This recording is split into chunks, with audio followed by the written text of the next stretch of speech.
দর্শক, মাছ বাজারের খবর জানাতে নারায়ণগঞ্জ থেকে যোগ দিচ্ছেন আমাদের সহকর্মী আহসান সাদিক। আহসান। রুহির সেই ভোর থেকে কিন্তু নারায়ণগঞ্জে যে ৩ নং মাছঘাট এলাকা রয়েছে, এখানে কিন্তু ক্রেতা বিক্রেতাদের হাঁকডাকে মুখর হয়ে উঠেছে। এবং মাছ বাজারের অবস্থা যদি জানাই, তাহলে যে বিক্রেতা রয়েছেন তারা বলছেন যে ঈদ পরবর্তী বাজার, এখানে যে স্বাভাবিক সময়ের তুলনায় ক্রেতার সংখ্যা কিছুটা কম রয়েছে। আর যারা ক্রেতা রয়েছেন উপস্থিতি, তারা যেটি বলছেন যে মাছের দাম সেটি স্বাভাবিক রয়েছে গত সময়ের তুলনায়। আপনাকে যদি মাছের দাম জানাই, তাহলে পাঙ্গাস বিক্রি হচ্ছে 550 টাকা দরে কেজি হিসাবে, তারপরে তেলাপিয়া বিক্রি হচ্ছে 140 টাকা কেজি, সেই সাথে বোয়াল বিক্রি হচ্ছে 550 টাকা কেজি দরে, এবং রুই মাছ বিক্রি হচ্ছে 360 টাকা কেজি দরে, এবং সেই সাথে কাতলা বিক্রি হচ্ছে 450 টাকা কেজি দরে, এবং ছোট বড় যে সকল মাছ রয়েছে সেগুলি 200 টাকা থেকে কেজি দরে শুরু হয়ে 800 এবং 900 টাকা পর্যন্ত কেজি দরে কিন্তু বিক্রি হচ্ছে।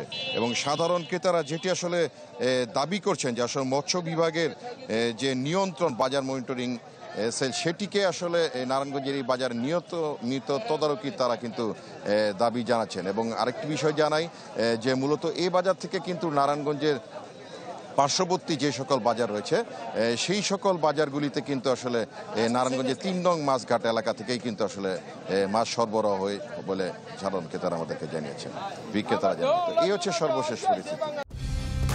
কালার এক্সপার্ট, জর্জ স্যাপ এবং মাইল্ড অন হ্যান্ডস টেকনোলজি সমৃদ্ধ অরিক্স ক্রিস্টাল ওয়াশ আপনার লন্ড্রি এক্সপার্ট।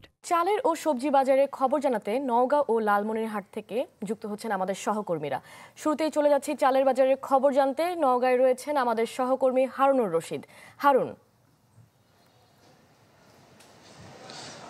আমরা আসলে এই মুহূর্তে আছি নওগাঁর যে খুচরা চাল বাজার সেইখানে, এবং আজকের বাজার দর বলছে যে গত প্রায় বেশ কিছুদিন ধরে চালের বাজার আসলে স্থিতিশীল রয়েছে। বলা চলে যে রমজানের আগের দিকে আসলে কিছু চালের দাম বেড়েছিল, বর্তমানে আসলে চালের দাম স্থিতিশীল আছে। আজকের বাজার দর যেটি যাচ্ছে যে কাটারি জাতের চাল, আপনি জানেন যে নওগাঁর সবচেয়ে ভালো চাল, সেটি আসলে 70 থেকে 72 টাকার মধ্যে।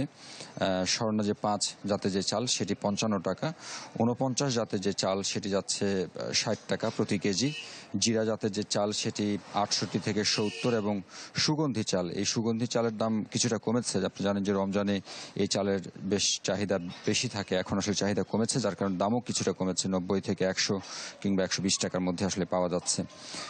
ব্যবসায়ীরা যেটি বলছেন যে আসলে যেহেতু আর 15 থেকে 20 দিন পরে চলতি মৌসুমের যে ধান সেটি আসলে কৃষকের ঘরে ওঠা শুরু করবে, অর্থাৎ নিচু অংশে যে ধানগুলো, বিশেষ করে বিল এলাকায় যে ধানগুলো লাগানো হয়, সেগুলো বাজারে আসবার পরে এই চালের দাম আরও খানিকটা কমে যেতে পারে বলেই কিন্তু এখানকার ব্যবসায়ীরা বলেছেন।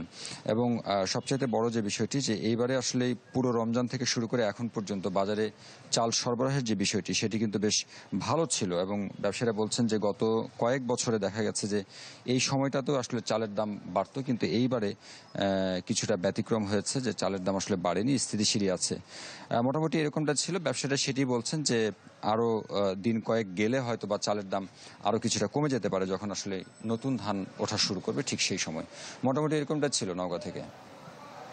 হারুন, আপনাকে ধন্যবাদ। দর্শক, সবজির বাজারের খবর জানাতে লালমনিরহাট থেকে যুক্ত হচ্ছেন আমাদের সহকর্মী মাহফুজ বকুল। মাহফুজ। রুহি, লালমনিরহাটে কিন্তু নিত্যপণ্যের দাম সহ সবজির যে বাজার মোটামুটি সহনীয় পর্যায়ে রয়েছে।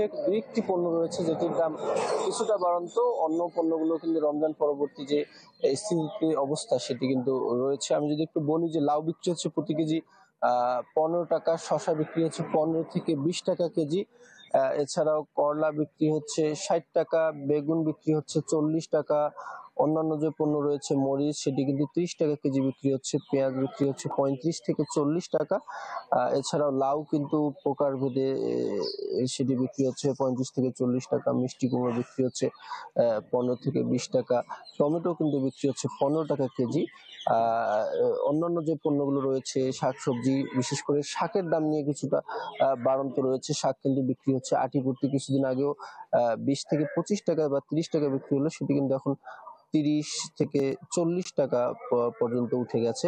শাকের দাম কিছুটা বাড়ন্ত এবং সজনার দাম কিন্তু কিছুটা বাড়ন্ত, 90 থেকে 100 টাকা বিক্রি হচ্ছে। যদিও বা আগে সজনা এই অঞ্চলে খুব বেশি ফলন হতো, এখন কিন্তু সেই ফলনটা আর নাই। অন্যান্য যে সবজিগুলো রয়েছে সেগুলোর দামও কিন্তু মোটামুটি সহনীয় পর্যায়ে রয়েছে এবং ভোক্তারা যারা ক্রেতারা তারা বলছেন যে এই রমজান থেকে যে মনিটরিং ব্যবস্থা ছিল সেই ব্যবস্থা এখনো অটুট থাকুক, এভাবে আসলে বাজার দরটা যেন তারা হাতে নাগালে থাকে। ক্রেতারা যেটি বলছেন যে এই খুচরা পর্যায়ের যে দামটা সেটি সহনীয় রাখার জন্য আরো বেশি মনিটরিং প্রয়োজন। তবে বিক্রেতা খুচরা যারা পর্যায়ে রয়েছেন তারা বলছেন যে তারা আসলে এই নিত্যপণ্যের যে শাকসবজি তাদের পণ্যের যে সাপ্লাই, সেই সাপ্লাই চেইনটা আসলে ভালোভাবে আসছে, যার কারণে তারা বিক্রি করতে পারছেন। যেহেতু এই উত্তরাঞ্চল বিশেষ করে লালমনিরহাট একবারে কৃষি প্রধান একটি জেলা, এখানে প্রচুর শীতকালীন শাকসবজি থেকে শীতকালীন পরবর্তী সবজিগুলো উৎপাদন হয়ে থাকে। এই পণ্যগুলো কিন্তু এই লোকাল বাজারে একদম স্বভাবতই পাওয়া যাচ্ছে, যার কারণে দামটাও অনেকটা সহনীয় এবং এখান থেকে কিন্তু বেশ কিছু পণ্য ঢাকা, চট্টগ্রাম, বগুড়াও চলে যায়, কিন্তু পরিবহন